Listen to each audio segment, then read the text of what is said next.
Alors effectivement, oui, nous les Gilets jaunes constituants de l'Essonne, du 80. Voilà, franc CFA euro égale esclavage, récupérons la planche à billets. Donc il y a un combat commun. C'est exactement ce que vient d'amener donc Sébastien.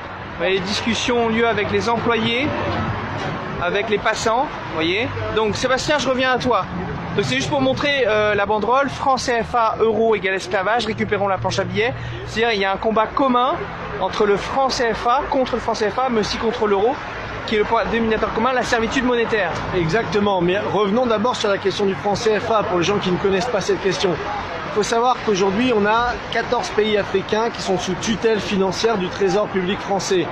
Ces pays sont les suivants: Bénin, Burkina Faso, Côte d'Ivoire, Guinée-Bissau, Mali, Niger, Sénégal, Togo, Cameroun, République centrafricaine, Congo. 200 millions de personnes qui sont sur curatelle financière, ce qu'on appelle une curatelle financière. Ils ne contrôlent ni leur monnaie, ni leur crédit, ni leur budget, ni leur déficit. C'est comme si, en France, voilà, quelqu'un possédait votre carte bleue et qu'il allait l'utiliser et vous donner 20 € ici, 20 € là pour pouvoir aller faire vos dépenses. Donc voilà la situation dans laquelle on se trouve. Avec des situations terribles. Par exemple en France, il faut savoir que plus de 60% de l'électricité qu'on utilise vient de l'uranium du Niger, par exemple. Or, au Niger aujourd'hui, on a 14% des gens qui ont accès à l'électricité. C'est-à-dire qu'il n'y a pas d'hôpitaux, les femmes accouchent de nuit, dans le noir, il y a beaucoup de mortalité infantile, etc. C'est-à-dire que cette politique du franc CFA a empêché les pays de se développer. Aujourd'hui, si la France veut retrouver l'estime d'elle-même, il faut qu'elle puisse combattre ce système.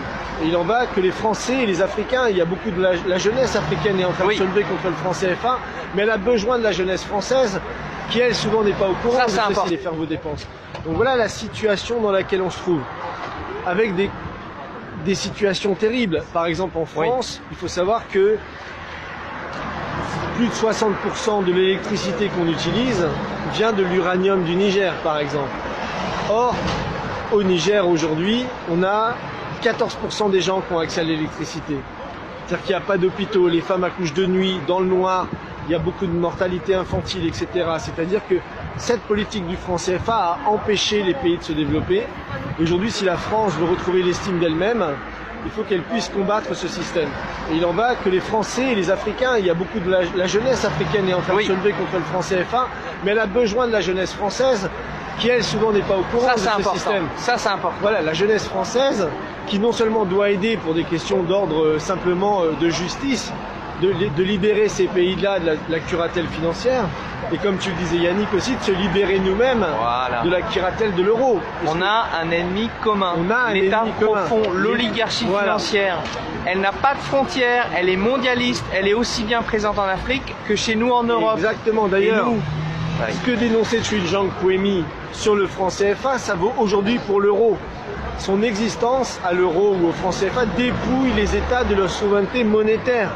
Et aujourd'hui, les pays de l'Union européenne sont dans la même situation que les 14 pays d'Afrique qui sont soumis à cette tutelle du franc CFA. Donc, euro, CFA, même combat. On ne peut pas opposer les uns aux autres. La supranationalité monétaire, ça a toujours été utilisé par l'oligarchie avec ce qu'on appelle des banques centrales indépendantes, mais qui sont pas indépendantes, qui sont indépendantes des peuples et des États, mais pas indépendantes de l'oligarchie financière, des marchés financiers, de JP Morgan, Goldman Sachs, etc. Donc on est dans le même combat et c'est le message qu'on est venu dire ici à Chamalières, parce qu'il y a à la fois la Banque de France, je vais montrer d'ailleurs qui n'est plus nationalisée. Aujourd'hui, la Banque de France n'est pas nationalisée, et à la fois la production du franc CFA. Qui imaginerait que la monnaie de son pays soit fabriquée dans un autre pays? Ça n'existe nulle part. Sauf ici. Sauf ici. Voilà. Et quand on explique dans le monde que l'argent des Africains est fabriqué en France sous contrôle du Trésor public français, personne ne nous croit même. Ça veut dire qu'on a un paradoxe. Voilà.